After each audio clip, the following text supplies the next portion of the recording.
மலர் போன்ற பாதம் நடக்கின்ற போது நிலம் போல உன்னை நான் தாங்க வேண்டும்.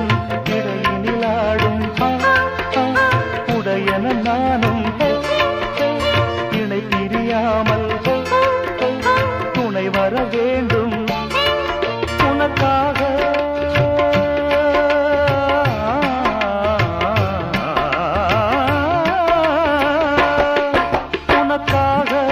பனிக்காற்றை தினம் தூது போக வேண்டினேன்.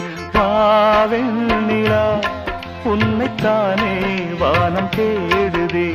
வா